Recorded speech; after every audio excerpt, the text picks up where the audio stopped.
Guys अस्सलाम वालेकुम, कैसे हैं आप सब लोग। उम्मीद करती हूँ सब लोग बिल्कुल ठीक होंगे। तो चलिए चलते हैं पहले टॉपिक की तरफ कि सासों को खुश कैसे करना है। सासों को खुश करना कोई मुश्किल काम नहीं है। हमारे जहन में सास का लफ्ज आता तो हमें लगता है कि पता नहीं क्या कोई रॉकेट साइंस है उन्हें खुश करना। कोई मसला नहीं है। अगर आप उनके साथ रहती है ना तो आप कोई अच्छी सी फेवरेट उनकी पसंद की डिश बनाएं और सासू माँ के पास डायरेक्ट ले जाएं और उन्हें बताएं कि ये मैंने आपके लिए बनाई है, आपको पसंद थी ना। आप यकीन जाने वो इस चीज़ को देख के ही वो खिल जाएगा उनका चेहरा कि इसको इतना मेरा ख्याल आया कि मेरे लिए लेकर आई है। फिर साथ में उनको बताना भी है कि मेरा दिल कर रहा था कि आपकी पसंद की कोई चीज़ बनाऊं तो इसलिए मैं आपके लिए बना कर लाई हूँ। अच्छा, अगर आप साथ नहीं रहती ना, सेपरेट रहती हैं, तो आप उनके लिए कोई गिफ्ट ले लें, कोई सूट ले लें, कोई बेडरूम की चीज़ ले लें, कोई सोफे कुशन, बेड शीट या फिर किचन की कोई क्रॉकरी में से कुछ ले लें। वो बहुत खुश हो जाएंगी देख के। मतलब उन्हें पसंद ना भी आई तो वो ये सोचेंगी यार इसे मेरा ख्याल तो आया, इसने मेरे लिए सोचा तो है ना, मेरे लिए ये चीज़ लेकर आई है, तो वहाँ भी वो खुश हो जाएंगी। और अगर पसंद नापसंद का भी इशू है तो आप साथ में कह सकती हैं कि ये मैं चेंज भी करवा लूँगी, चेंज भी हो सकता है अगर आपको पसंद ना आए तो। वैसे बहुत सारे चांसेस हैं कि वो चेंज ना करवाएं, वो वैसे ही खुश हो जाएंगी। लेकिन यहाँ पे भी ना दूसरी किस्म की सास भी आती है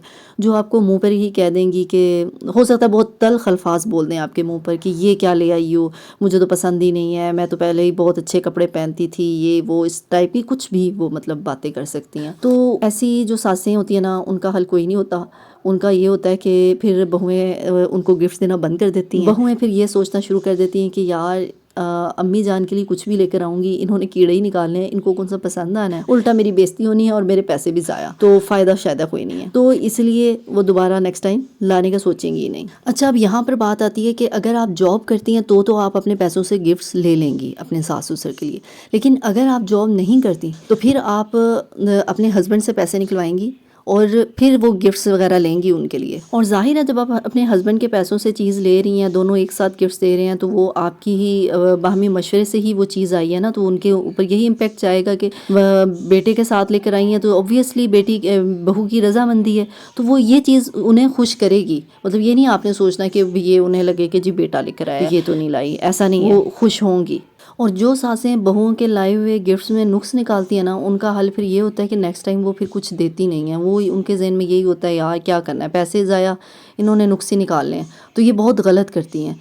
मतलब मैं कहती हूँ कि आपको इस चीज़ में ही खुश हो जाना चाहिए कि एक बंदी आपके बारे में एटलीस्ट सोच रही है। बाकी सासें सारी बुरी नहीं होती। अच्छा, यहाँ पर मुझे आपसे एक और बात करनी थी कि रिश्ते में जब आपसे कोई बड़ा होता है ना और आपने उसको गलत कहना है किसी मौके पे, तो उसका एक तरीका होता है। बहुत सी लड़कियों को मैं देखती हूँ उनको समझ ही नहीं है। ये भी मैनर्स होते हैं, ये भी तरबियत का हिस्सा होता है, ये भी इखलाकियात में आता है कि आप अगले बंदे के साथ किस मौके पर कैसे आप ट्रीट कर रहे हो। अच्छा, जैसे आप फॉर एग्जाम्पल आप मार्केट में कोई चीज़ लेने गए हैं तो एक प्लेट आपको पसंद आ गई है और एक प्लेट आपके साथ वाली खातून को पसंद आ गई है जो आपसे बड़ी हैं, रिश्ते में भी बड़ी हो सकती हैं, वैसे भी बड़ी हैं, तो आपने उनकी अपनी चीज़ अपनी बात पे कन्विंस करने के लिए कि वो आपकी चीज़ को पसंद करें तो वो उसको आपने कैसे कहना है। सीधे से ये नहीं कहना ओ नहीं नहीं ये क्या पसंद कर लिया गंदी सी, ये तो मेरी वाली देखो, ये मैंने कितनी अच्छी पसंद की, ये बदतमीज़ी में आता है।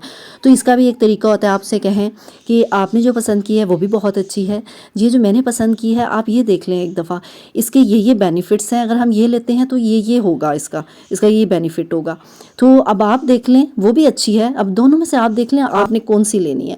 तो उसका ये होगा कि वो फिर सोचेंगी कि हाँ ये इसने फ़ायदे बताए हैं तो मैं ये पसंद कर लेती हूँ। तो वो उनको इंसल्ट फील नहीं होगी कि मेरी चीज़ को उसने डायरेक्ट ठुकरा दिया है कि आपने क्या पसंद किया, ये तो अच्छा ही नहीं है, तो ये ऐसे है वैसे है। और बहुत से लोग ऐसे करते हैं कि आपको किसी मामले में ऐसे फील कराएंगे कि तुमने तो ऐसे बेवकूफ़ों वाली बात की है, मैंने तो कोई बहुत ही समझदारों वाली बात की है, मेरे पास तो नॉलेज का ज़ख़ीरा है, और उसमें उम्र का लिहाज बिल्कुल नहीं आएगा। आपसे रिश्ते में कोई बड़ा है या उम्र में बड़ा है, आपको ठक से वो आपको ज़ीरो करेंगे, ओ नहीं नहीं ये क्या कह दिया, ऐसे तो होता ही नहीं है, ऐसे तो होता ही नहीं है। लिटरली मैंने लोगों को देखा है ऐसे करते हुए, तो मैं तो फिर ऐसे लोगों से अवॉइड करती हूँ। आपको पता है एक एजुकेटेड बंदे में यही फ़र्क होता है एजुकेटेड और अनएजुकेटेड में, कि वो ऐसे लोगों से लड़ने की बजाय ना अपनी लिस्ट में से ही निकाल देता है, वो इग्नोर करता है, वो अवॉइड करता है ऐसे लोगों को। यहाँ पर जनाब मैं आपको दिखा रही हूँ एसटी का एप्रीकॉट का बॉडी वॉश है। ये बॉडी वॉश मैंने लिया था, रैंडमली ले लिया था, तो मुझे इसमें कुछ खास फील नहीं हुआ, बस ठीक है, ये दानेदार है, मतलब मुझे मज़ा नहीं आया इतना, लेकिन बस यूज़ कर रही हूँ, बुरा भी नहीं है अच्छा भी नहीं है, तो वाइटनिंग का कोई चक्कर नहीं है इसमें।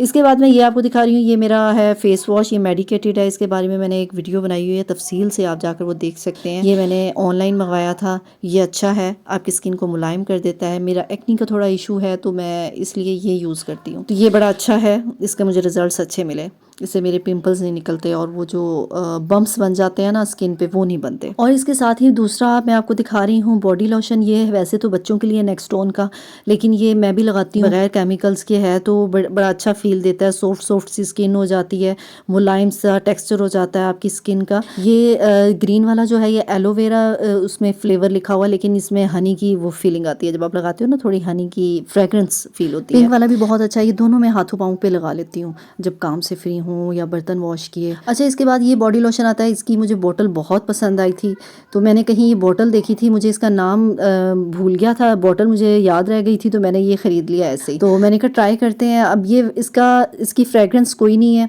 टेक्सचर इसका मिल्की सा है, और जब ये आप अप्लाई करते हो, बॉडी लोशन है असल में ये, जब इसको अप्लाई करते हो आप तो बड़ा बॉडी का टेक्सचर बड़ा मुलायम सा हो जाता है, बड़ा अच्छा हो जाता है, और फ्रेग्रेंस नहीं है इसकी जो मुझे बिल्कुल पसंद नहीं आई, जिसकी वजह से। और वाइटनिंग के लिए बिल्कुल नहीं है, हाँ बॉडी में नीटनेस आ जाती है इसे अप्लाई करने से। अच्छा, इसके बाद मुझे बॉडी लोशन चाहिए था कोई अच्छे से वाला जो वाइटनिंग भी हो, तो मैंने फिर यूट्यूब पे सर्च किया, वहाँ पर मुझे किसी का रिव्यू नज़र आया, बड़ा ही ठंडा रिव्यू था, तो मैंने बस फिर तुक्का मारा, मैंने कहा रिस्क ले लेते हैं, खुद अप्लाई करके देखती हूँ मैं कैसा निकलता है, फिर मैं आप लोगों को रिव्यू दूंगी। तो मैंने वहाँ जाकर मैंने लिया, ये मार्ट में जाके सीधा मैंने उठा लिया, मैंने छोटी इसकी बोतल ली कि पहले मैं ट्राई कर लूँ। ये एक्स्ट्रा ब्राइट के नाम से होगी, निविया की बॉडी लोशन, और ये मैं आपको बताऊं कमाल है, और ये वाइट भी करता है, मतलब बहुत ज़्यादा वाइट नहीं करता लेकिन हल्का हल्का वाइट करता है, बहुत सौ से बहुत अच्छी है ये बोतल। लेकिन शर्त ये है कि जब आप शॉवर लें तो शॉवर के बाद जब बॉडी उस वक्त आपकी सॉफ्ट होती है नहाने की वजह से, तो तब बॉडी पर अप्लाई करें